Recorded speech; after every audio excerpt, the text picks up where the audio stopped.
गॅसच्या वाढत्या दरवाढी विरोधात नवी मुंबई काँग्रेसचे आंदोलन. सिलेंडरची चक्क तिरडी काढून मोदी सरकार विरोधात घोषणाबाजी. महाराष्ट्र प्रदेश काँग्रेस कमिटीचे अध्यक्ष हर्षवर्धन सपकाळ यांच्या आदेशाने व नवी मुंबई जिल्हा काँग्रेसचे अध्यक्ष रामचंद्र दळवी यांच्या पुढाकाराने आज 12 मार्च 2026 रोजी वाशी येथील छत्रपती शिवाजी महाराज चौक येथे नवी मुंबई जिल्हा काँग्रेस कमिटीच्या वतीने घरगुती गॅस दरवाढी विरोधात आंदोलन करण्यात आले. या आंदोलनात कार्यकर्त्यांनी गॅस सिलेंडरची महागाई, सरकारची मोठी लूट, बीजेपी सरकार हाय हाय अशा घोषणाबाजी करत केंद्र सरकारचा निषेध व्यक्त केला.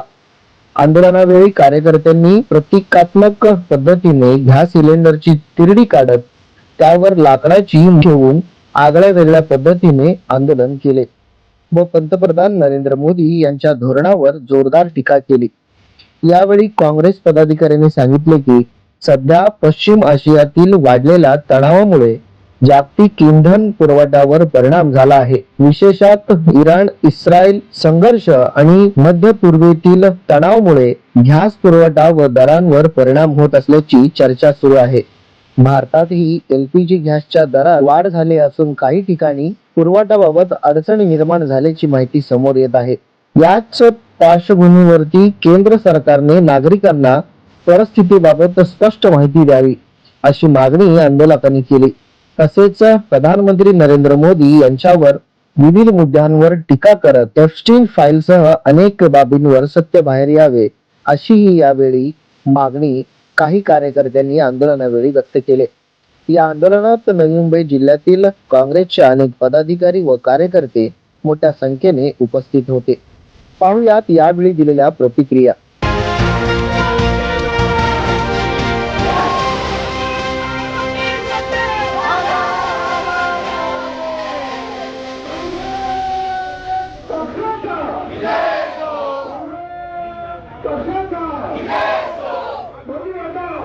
हे जे सगळे क्रायसिस उभे झालेले आहेत आता सर एलपीजी जे आहे पण भविष्यात पेट्रोल डिझेलचे होणार आहे, ह्याच्यासाठी जबाबदार केंद्र सरकार, नरेंद्र मोदी आणि हरदीप पुरी आहे. ह्याचं नियोजन त्यांनी फार पूर्वी करायला पाहिजे होतं. जेव्हा हे आखातात युद्ध पेटलं होतं त्यावेळेलाच कळलं होतं की असे क्रायसिस उभे राहणार आहेत. तेव्हा जेव्हा प्रश्न विचारला होता तेव्हा सांगितलं होतं की आपल्याकडे भारतामध्ये 75 दिवसांचा स्टॉक अवेलेबल आहे म्हणून. आणि तुम्ही जर प्रत्येक बाकी देशाचं बघितलं, प्रत्येक देशाचं जर बघितलं की असे जर कुठेही पेट्रोल डिझेलचे क्रायसिस उभे आहेत तर प्रत्येकाकडे 200 दिवसांचा 300 दिवसांचा असा स्टॉक प्रत्येक देशाकडे अवेलेबल असतो. आमच्याकडे का नाही आहे असतो? ह्याची पूर्णपणे जबाबदारी केंद्र सरकारने घेतली पाहिजे. 50 दिवसापूर्वी जर सांगितलं होतं की 75 दिवसांचा स्टॉक आहे तर बरोबर 20-25 दिवसांनी येऊन सांगतात की 25 दिवसाचा स्टॉक आहे. तर बाकी 25 दिवसांचं गणित गेलं कुठे? ह्याचं उत्तर त्यांनी द्यायला पाहिजे. आणि आज जे लांब पळतायत ह्या विषयांपासून उत्तर देण्याचं, संसद भवनापासून लांब पळतायत, पत्रकारांपासून लांब पडतायत, तर त्यांना हे उत्तर द्यावंच लागेल की लोकांची तुम्ही ही कशी काय व्यवस्था करणार. कारण आता तीच परिस्थिती आलेली आहे. सिलेंडरला आता जी आहे ती म्हणजे तिलांजली देण्याचीच वेळ आलेली आहे. तुम्ही पाहिलं असेल आमच्या काही भगिनींनी लाकडी मोळ्या सुद्धा आणलेल्या आहेत आणि बऱ्याचशा हॉटेलमध्ये तुम्ही बघितलं असेल, कोल्हापूर, पुणे, नाशिक असू दे, व्यवसाय बंद पडलेले आहेत. लोक लाकडांवर, चुलींवर आता हॉटेल चालवत आहेत. म्हणजे देशाची कशी सत्यानाशी होते ती बघा.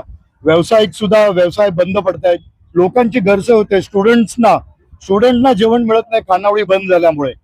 त्यामुळे ह्या गोष्टीचा लवकरात लवकर निवारण उत्तर त्यांना द्यावंच लागेल, नाहीतर मग हा जी खुर्ची आहे ती खाली करावी लागेल. महागाईवरती नियंत्रण करता येत नाही तर त्यांनी स्पष्टपणे आपल्या हातात बांगड्या भराव्या. कारण की मोदी सरकारला फक्त आणि फक्त इस्रायल, अमेरिका यांच्या समोर झुकता येतं आणि त्यांच्या समोर नाचता येतं. तर माझा हा विचार आहे की त्यांना मी बांगड्यासहित घुंगरूही उद्या पोस्टाने पाठवते. कारण की ही महागाई वाढत चालली आहे दिवसेंदिवस आणि ही महागाई आमच्या गरीब लोकांना चालणार नाही. सगळ्या गरीब लोकांच्या वतीने मी आज आवाज उठवते. कारण की हे जी महागाई वाढते दिवसेंदिवस, दरांमध्ये जी वाढ होते, 2014 साली गॅस सिलेंडरचा भाव काँग्रेसच्या काळात 410 रुपये होता.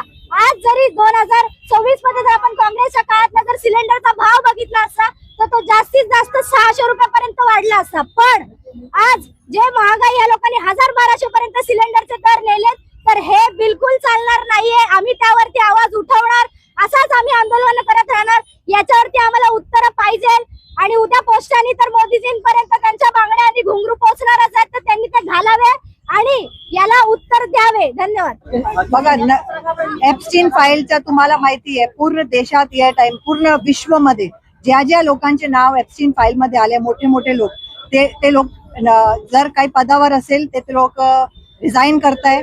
पण आपले जे नरेंद्र मोदी आहे त्याच्यात अजूनही फाईल जे आहे पूर्णपणे तुम्हाला माहिती उघडलेले नाहीये. त्यांनी फक्त एक फाईल मध्ये ते हरदीप पुरीचं नाव आणि आपले इंडियामध्ये मोदीजीचं नाव आणि अनिल अंबानी हे 3 लोकांचे नाव आले. आपल्याला माहित पाहिजे की त्यांनी फक्त सांगितलं की तुमची जे गर्दन आहे ते माझ्या हाती आहे. आणि ट्रम्प जे बोलतोय ते आपले नरेंद्र मोदी करायला तयार आहे. तिकडे सुप्रीम कोर्ट ऑफ अमेरिकामध्ये जे तिने आपल्याला हे लावले, आपल्याकडे ड्युटी लावली, ते लोकांनी रद्द केली. पण आपले नरेंद्र मोदी मध्ये एवढी ताकद नाही. बाकीचे देशांनी त्यांचे ट्रेड डील जे आहे ते रद्द केले, पण आपले मोदी मध्ये अजून एवढी हे नाही की ते रद्द केलं पाहिजे, कारण की ते पूर्णपणे त्यांच्या हिशोबाने करत आहे. त्यांनी सांग. आणि तुम्ही एक बघा की वेळ बघा, तुम्ही इस्रायल आणि याच्या वॉर चालू व्हायचे 2 दिवसाआधी ते तिथे गेले होते का? त्यांना माहित नव्हता की वॉर होणार आहे? तर त्यांना माहित आहे, पण तिथे त्यांना जावं लागलं, कारण की तिथून प्रेशर येते आणि ते तेच करत आहे. आणि तिथे जाऊन काय बोलत आहे ते की India is my motherland, and ते बाप बनवून टाकला त्यांना की दे आर माय फादरलँड. तर तुम्ही मोदी त्यांना फादर म्हणताय आणि दुसरा आपले एवढे चांगले रिलेशन होते इराण सोबत, एवढे वर्षापासून रिलेशन, एवढे प्रधानमंत्री आले, पण कधीच असा प्रधानमंत्री आला नाही, कारण की इराण आपल्याला स्वस्त तेल देत होता.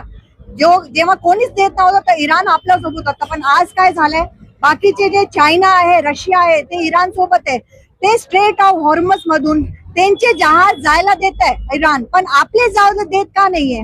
कारण की इंडियाने दाखवून दिलं आहे की तुम्ही इस्रायल आणि अमेरिका सोबत आहे, आणि अमेरिका आपला कधीच होऊ शकत नाही. ते सर्वांना माहित आहे. ते अमेरिका आपला होणार नाही, पण तुमच्यामुळे, तुमचे कॉम्प्रोमाइजिंग पोझिशन मुळे पूर्ण आपला भारत कॉम्प्रोमाइज झालाय. तुम्ही आमच्या भारतला सत्यानाश करून टाकले. अशी वेळ आली आहे की आता सिलेंडरला तिलांजली देऊन आम्हाला परत ते चुला पेटवा लागेल.